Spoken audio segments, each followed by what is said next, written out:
Dan Hooker versus Paul Felder recently got announced in the main event of UFC Auckland, which is amazing. I'm glad these guys got the main event because when you're really building up-and-coming title contenders, it's good for them to have that 5 rounds in the books. You know, when you don't want to be having your first 5-round fight when you're fighting for the belt. I feel like that's a great thing, and it's also why I think Zabit versus Yair should happen in the main event and go 5 rounds before you take on a guy like Holloway. And it's the same for Dan Hooker versus whoever the fuck he's fighting. Paul Felder, that guy. The Irish Dragon. You've got to have 5 rounds in the book. And I really agree with this choice, okay? I really agree with this choice. Dan Hooker, Paul Felder, both guys coming off very similar situations. They have identical storylines right now. They've been on the co-main events of empty cards with massive headliners. So they're both in the biggest situation their careers ever been. The most popular they've ever been. They deserve a main event. I'm glad they did this. And it's in Auckland, so Dan Hooker makes the most sense out of anyone. He's a top-ranked guy from there. And I think he's going to beat Paul Felder. And I think it's a great matchup for Dan Hooker. I do wonder about this. And I wondered this for the James Vick fight. Dan Hooker does well against shorter guys because he uses everything up the middle. Uppercuts, knees, his knees are like nothing I've ever seen. So when he faces taller guys, I always have to ask myself the question, is he going to be able to utilize it the same way? But against James Vick, he showed that he can adjust. And I know James Vick gets shit for getting knocked out so many times. But when Dan Hooker beat him, I mean, James Vick was on a roll for a long time. I think he was 9-1 in the UFC. Only lost to Beneil Dariush and whooped up everyone else. He was pretty good. And he is pretty good. If he doesn't get KO'd, he's pretty fucking good. The chin's a bit of an issue, though. But Dan Hooker destroyed him. I like Dan Hooker in this fight. I also think that Paul Felder, at the time of watching it, because it was live, you don't really take in everything with the atmosphere and the nerves and your prediction on the line and stuff like that. And I was kind of saying it could go either way, and I don't mind where it goes. And I don't really mind what the decision was. I don't mind it went to Paul Felder. But when I watched it back recently, Edson Barboza clearly won the fight, okay? That's pretty obvious to me. He won the first 2 rounds. Paul Felder won the 3rd round. The only question I have is this. Dan Hooker can most likely win the first 2 rounds. I'm willing to bet quite a bit of money here and put my neck on the line that Dan Hooker, no matter how this fight goes, is going to win the first 2 rounds of the fight. That much I think I can guarantee. But what if Paul Felder survives? And Paul Felder said something after the Edson Barboza fight that really made me think this is his mindset.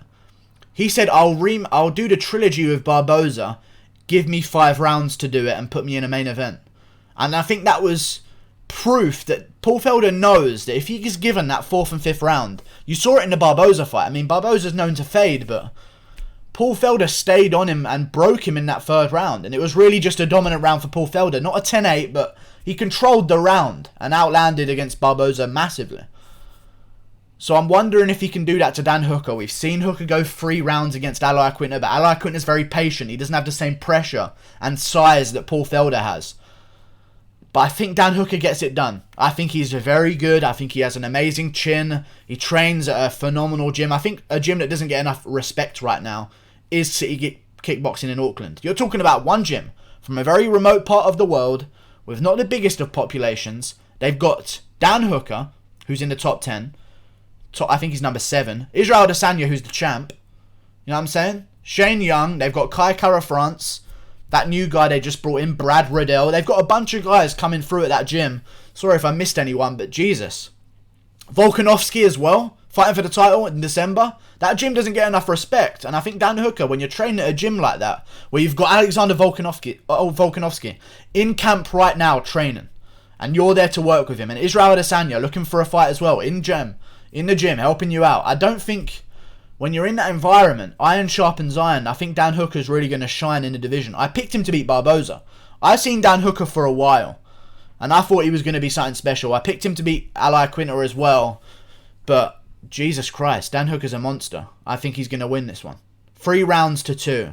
I can see Paul Felder coming back in the last 2 rounds. That's my one concern. Can Dan Hooker win the first 2, or can he push to win the number 3? And we'll see what happens. I feel like the way to beat Paul Felder is entirely a more kick majority game. Pick him off from the outside. Don't get into a gritty war with him. And Dan Hooker plays that range very well. And also Paul Felder has a bit of a Gaethje guard going on, but kind of a Walmart Gaethje guard, as you Americans say. Hunches over, comes forward, really sticks his chin out. Right up the middle is open for Dan Hooker. I feel like that knee's going to come into effect as well. And also, discredit. But when you're trying to go in on someone and they're throwing shit up the middle and stuffing you in your tracks, you hesitate going in. And that's Paul Felder's game plan. To get in his face, keep coming forward. And when you're getting those shots up the middle, them knees from Dan Hooker, you ain't going to feel like the same urgency to push forward anymore. And I feel like that's where Dan Hooker might win this one. Paul Felder is fucking tough. I don't see him getting finished. This might be, again, a fight of the night. Like and subscribe. Thank you for watching. Click that button there.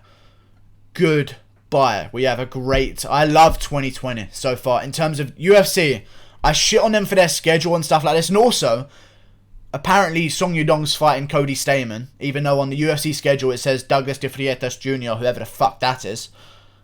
But they're making good fucking fights next year. They're keeping guys active, which I love. And they're putting on good cards. So we got to give credit where credit's due. This is a great fight.